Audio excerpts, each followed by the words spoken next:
حتى الجوارين داروا عرس وحدهم وجابوا فيه خاصاني. شت الطيحه اللي درتها لنا، حسبي الله ونعم الوكيل فيك. والله العظيم ما نسامحك لا دنيا ولا اخره. انا والشعب الجزائري والرئيس تبون معانا.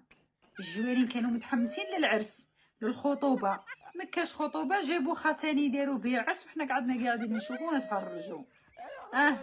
داروا عرس بلا عرس، غير هاك غير هاك. السلام عليكم، مرحبا بكم في قناتكم مشاهير البث. اليوم كما راكم شايفين الموضوع اللي راهو داير ضجة على مواقع التواصل الاجتماعي. الممثل المحبوب الجماهير الجزائري صدمهم اليوم وخرج لهم خرجة من الكبار. مولفين بفعايله، بصح الجاس اللي دارها اليوم هزتنا ما خلتناش نسكتو. هو انه يروح عند المغرب ولا بالو بالحساسية السياسية اللي بيناتنا، كيفاه يروحوا يشطح لهم بهذيك الطريقة المستفزة، كيفاه خدعوه، كيفاه على جال دراهم يدير هكا.